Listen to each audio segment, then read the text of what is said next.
Hi, you're watching Laugh After War on emPOWERme.tv, where we invite veterans to share their experiences and challenges of coming home. My name is Jeff Bornstein. I'm your host, along with my co-host, Kimberly. And we have two great guests today, Todd Delquadri, and did I say that incorrectly? Delquadri. Yes, Delquadri, and Patrick Birman. Yes, a little bit about Patrick.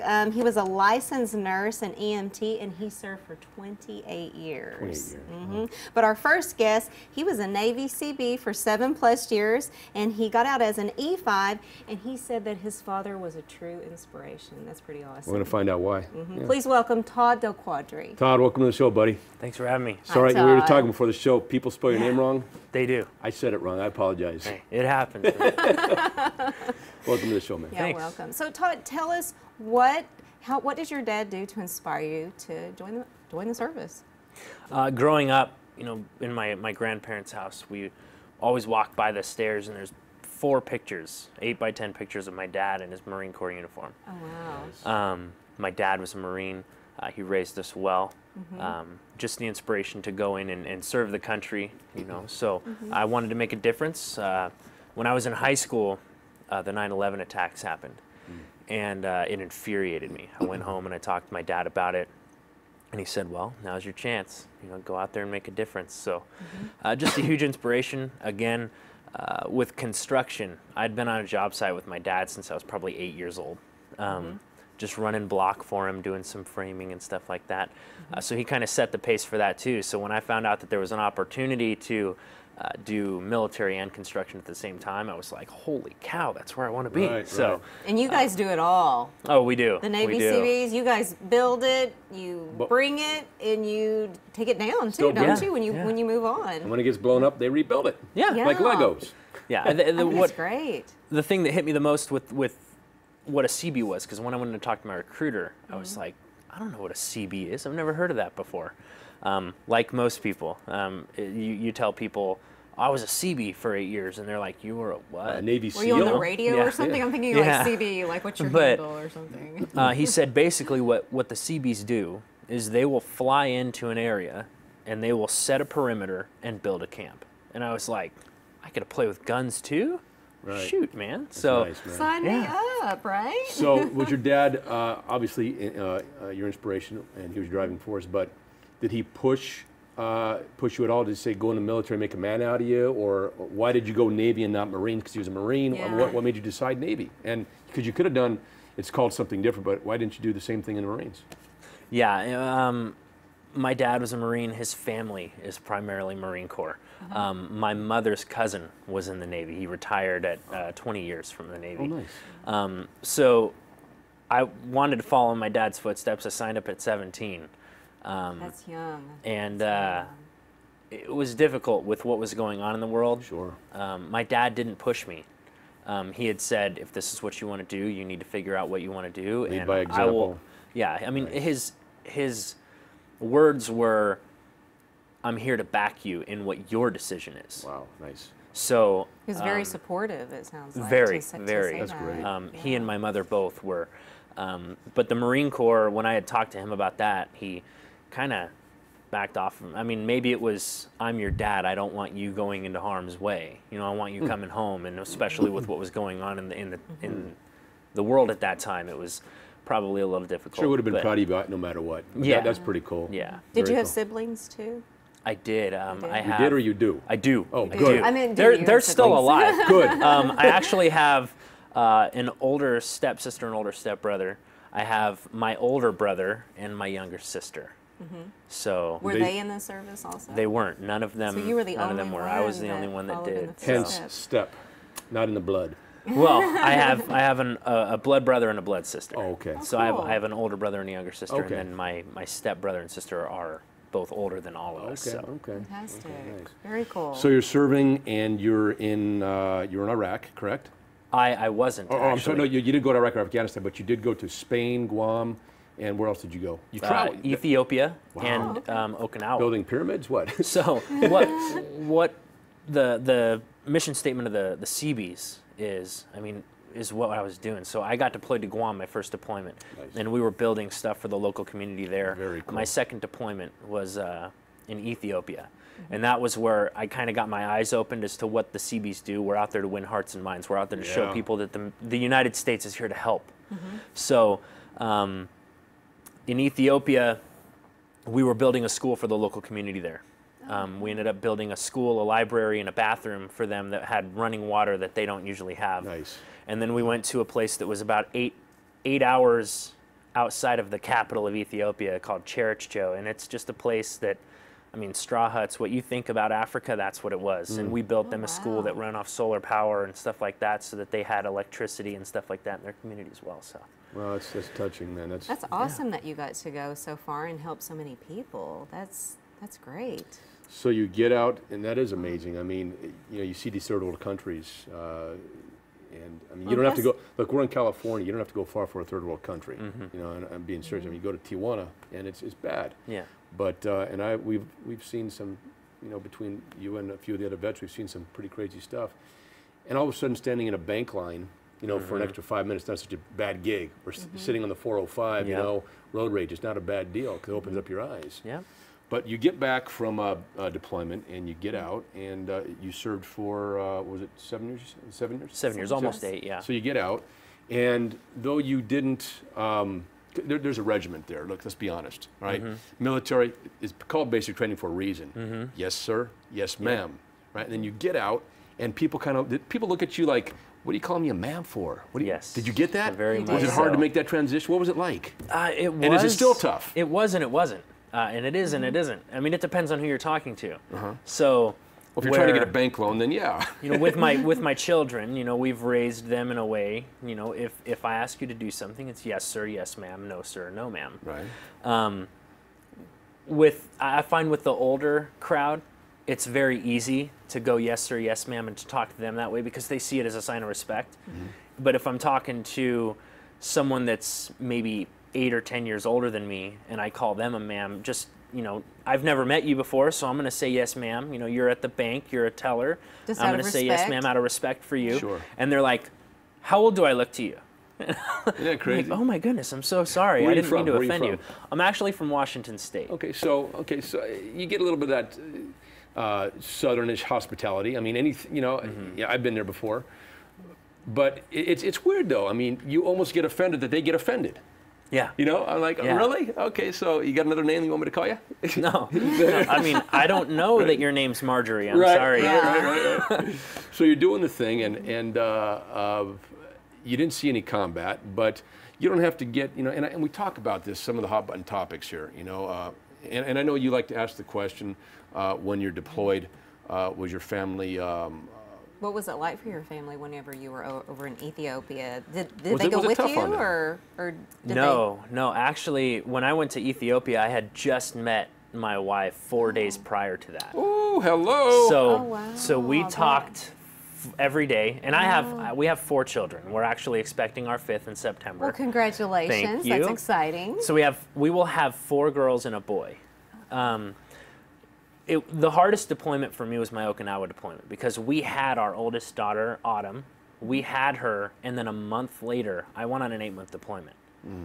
So Oh, so you only got to spend like And one here's- day and- with her, and then you were gone. for Here's the 8 picture. months? This is great. yeah, so Wow, so that's that is a great picture. That is. So that's Here we go. It's great. that's my wife, myself. Autumn is in the middle up top, and then Liana, Genesis, and Declan is our little Oh, those boy. are beautiful And it's names. team what? It's what- Seahawks. Seahawks? Seahawks all the way. Seahawks, you're a We are Seahawks 12. fan. We are 12-man family. So. Right, nice. Sweet. But yeah, that was the difficult part for us, was just getting through that deployment with my wife being, newly married, newborn baby at home, and her husband's nowhere to be found. Oh, she's stuck with you, man. So- she's still with you. No, she's still there. Yeah, But yeah. when we went to Spain, it was 3 years that we got to spend in Spain, and we spent that there as a family. That's cool. awesome. We had our 2 other daughters there, Liana and Genesis, were born in Spain. And then we came back here and we had Declan. So, That's so yeah. cool. And now you're expecting another one. We are expecting little Shea in September, so That's so that'll be cool. interesting. Yeah. Wow. exciting. Congratulations on that. Thanks, man. Yes. So you're out and you're getting back in the groove, and you're doing your thing, and you get to take what you learned as a Seabee, and now you got a gig working at a construction company. Yes. For Trico's Builders, correct? Yes. There's a shout out. And so you're working with them. Did you have a problem getting work once you got out? It was a little difficult. Like? It was. I got out of the military, went back to my hometown in Washington State, and just, thought, I know people there. I have a network built up, so getting a job won't be too difficult. I kind of got out at a time when the economy was low. So I got out, and I found it a little difficult. I was jumping from job to job to job. And the biggest misconception for me was I was in the Navy as an electrician for 8 years almost, and I got out, and I didn't do any of the U.S. military appreciation or military apprenticeship program. It's the U.S. MAP program, which if any of you guys are active duty, get on the MAP program, because when you get out and you go to the union, you can use all those hours that you've accumulated and put it towards your journeyman card. So it's good to know. Yeah, it is good to know. Is there a website you could tell them about where do they go any of your supervisors will know exactly what that is. So go up to them if you're a Seabee or you're an electrician or a utilitiesman or a steel worker or anything that's a trade out here that has a local union. Go talk to your supervisor. They'll know exactly what the military apprenticeship program is. Nice. Wow, Very cool. that's some good info. That's amazing. Yeah, I mean, it was difficult to find a job. I was trying to get on with the union, and then I had a friend through a community that I'm buying a house in, and he actually gave me a number to one of his friends who works for this company, and he said, look, they're out there to help people. They do construction. They need guys like you. So I went and talked to him, and he said, you guys, you're on. So that's fantastic. Yeah. Wow. Very cool. And you're getting your house through Habitat for Humanity. I am. I am. A lot of veterans don't know about this program. It's an amazing program. It's pretty cool. It is indeed. And we will be neighbors. Yes, we will. We will. And are you using any of your VA benefits, the hospital or anything like that? I actually have a service-connected disability, so I'm 40% disabled, so I get that. And I'm also utilizing the post 9/11 GI Bill, which helps our family out a lot. My wife, with us having 4 kids, it's difficult for her to go find a job. Yeah. So she stays at home with the kids, and I provide for the family, which is great.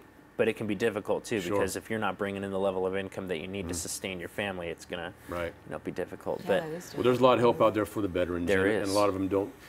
The movies, and we talk about it often. There's Hollywood kind of dumbs it up, and if you saw the movie Coming Home, I always default to that. John Voight, and I know that's one of the movies that I saw. And after seeing that movie, why would I want to go to the VA? Yeah. You get your butt kicked. But VA is not like that. No, it's not. If you don't know about it, you walk in, you think guys are jumping over and PTSD and this. It's not like that. So, but it's been wonderful having you on the show. Yeah, it's been great being here. Thank you so much, and thank you for your service, brother. Hey, thank you. Thanks, Todd. Thanks, man. All right. Have a good one. Thank you. Thank you. Todd. Thank you. Thank you. Folks, up next, he's an actor, and he's traveled all over the world. Stay tuned for more Life After War on emPOWERme.tv. Hey, this is Steve Lamb, specialist in the Army, veteran of the Cold War, sitting on the USS Yorktown next to a nice, wonderful F-14, sending a shout out to my son Kyle Lamb, Petty Officer in the United States Navy stationed at Goose Creek, South Carolina, and you're watching Life After War on emPOWERme.tv.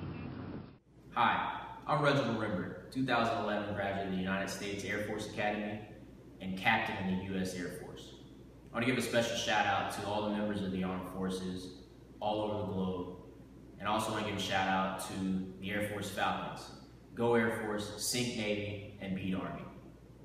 And you're watching Life After War on emPOWERme.tv. Welcome back to Life After War. Hi everybody, welcome back. Our next guest, he was a retired Army Master Sergeant, and he was a licensed nurse and EMT, and he served 28 years, and he's traveled all over the world. And he also helped out with all the people with Hurricane Katrina. Please welcome Patrick Birman. Patrick, how you doing? I'm well, thank you. Appreciate you having me. I love this. I love this picture. Here. Your picture is awesome. Decorated. Oh, I know. Tell the viewers, because some of these viewers that are not military oriented, you have the E8, you got 3 up, 3 down, but you have all the stripes on the sleeve. So how many years is each one of those? Each stripe on the, like on that uniform, should represent 3 years. 3 years. And then if you have in your other uniform, you have your combat stripes. Those, not so long. Hope you're not in combat for 3 years. Right, wow, you got a lot of stripes. Try to do it. Wow. 28 years. What made you sign up in the Army to begin with? Let's go back to the beginning. They were the National Guard was offering to pay college tuition, Nice. and so I joined the National Guard, and I did 5 years in National Guard, and I was like, yeah, I just like this. I want to do it more. I want to do it regular. My mom thought I was crazy. She's like, man, I heard all the stories you were telling about basic training. There's no, why would you want to go and do it full time?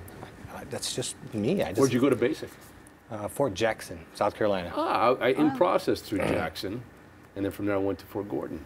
What was your MOS? I started as a 91 Bravo combat medic. Okay. And then they changed the numbers a couple times. Sure. I had my EMT and got a nursing license. And so I worked in hospitals and combat support hospitals like a MASH, you know, the deployable kinds. Oh, that's cool. Yeah, Nice. and in the regular hospitals like at Launch Dual Hospital. I was there right during 9/11 when they started. We changed the whole hospital around to start receiving patients. Wow, that had to be From the so war. intense when all It of that was- happened. What was that like? It was a lot of work, one, and then when they started coming in, it was obviously a lot more work with the mental and your heart, you know, instead of always with your hands. It's just different, you know, when you see what happens. Sure. So you were over in Afghanistan, right? I did serve in Afghanistan, yes. Okay. And wartime, were you? Yes. Okay. And so you're sewing up guys and doing what you need to do, and I mean, or you witnessed that kind of At that point, I was assisting more because I was a supervisor. Okay. I was the detachment sergeant of. We had a small medical detachment, surgical detachment that went forward with the special forces team, and the main unit was at like Bagram, you know, where the air base is and everybody else is at. So yeah, I'm there assisting, and then, you know, most of the time I'm taking care of the administration stuff and the discipline and whatnot. But you are seeing, you're Oh, in yes, the you're dirt. in it anytime somebody comes in. Everybody's Sure. hands in because Yeah. we had a very small team of people. So Right. it was like you were like in a facility and they would like fly the guys in that were injured, and then basically, so it's like they set up a hospital and that's where you're at. You're not literally like on the field, right? No, I What's was happening? not. It Not wasn't during like that. Afghanistan. I was not. No. I noticed on your medals, your air assault, I did Yeah. air assault. Yep, Yeah. airborne. Yep. airborne. What Oh, cool. 82nd or 101 or? 101st for air assault. Okay. And then airborne, I was in one of the medical units, so I wasn't with 82nd or 101st. Okay. It took me years to go. I was asking for years and years, but they don't want nurses jumping out of airplanes Until they need one. until they need one. Right. Yeah. Did you get your blood wings, by the way? I got my blood wings. Sergeant Nice. Major. Sergeant Major. Yep. For those who don't know what the blood wings are. Yeah, I was you gonna know, ask him that You because take a I blood was- wings, here you go, bam! It They hurts. smash them So in they your just chest. smash Yeah, it you get your into- two little Because you got the two oolets. little prongs that stick to your uniform, and they take the back off, and you just smash it onto you. It's Yep. actually an honor Ow. to get It your is. blood wings. It is an honor. So I got it for both the air That is assault very and, cool, and for man. the airborne. Yeah. Nice. And I was actually the oldest guy in my airborne class. Wow. I'm the oldest guy in a lot of things I do. Well, you look awesome. Thank you. Appreciate You it. look good for airborne. Thanks. Right? So you're a medic, EMT, Right. and you make the transition from nurse EMT. Did you have any direction when you got out? Did you know what you wanted to do? And what was the transition like? Was it tough for you? I mean, tell us about that. Yeah, I don't know that tough is. I guess I don't like to use the word tough to Socially transition. awkward, maybe? Yeah, it's different. It's a total different lifestyle, as you know, from the military to non-military. Going either direction, actually. You know, Yeah. going in and getting out. You know, you have that lifestyle and that close-knit group, and it's different. You don't have that when you get out. I went through some issues with the things that I saw, so you know, it's a little harder there. You know, I denied treatment for a while. You know, I thinking I'm all this tough guy and I'm medical. You know, this stuff shouldn't be bothering me, but it does, and it did, and it still does. So you know, it takes a little bit. You know, to me, it's not that hard really to get out of the military because it's so much harder in the military. Believe me, you know. So Structure. coming back out is so much easier. Life is normal life that most people, you know, just take for granted. Where in the military, it's just so much harder. So to me, stepping out was easier in a sense, especially after going to war. Yeah. Interesting that you say that, and I would totally understand why you're saying that, but it's in reverse, because I can speak for myself. When I got out, I was like letting a puppy off of a leash, because there Yeah. was structure. Right. And now when I got out, I was lost. I don't know where, and I didn't have.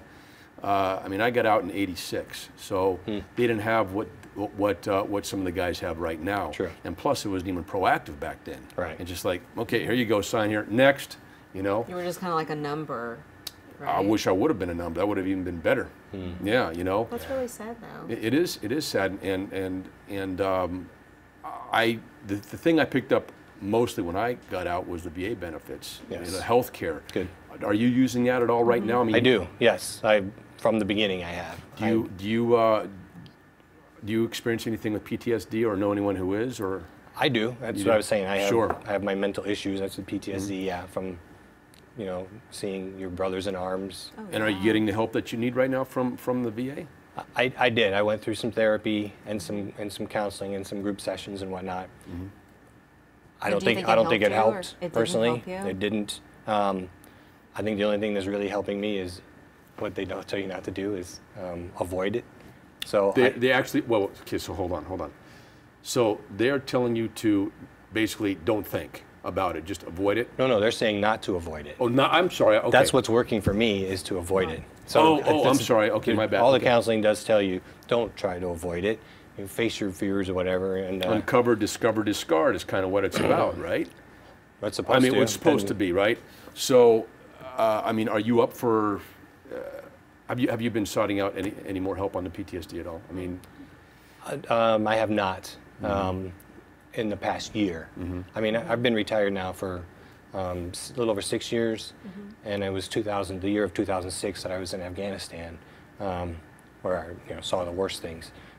So it's been a while.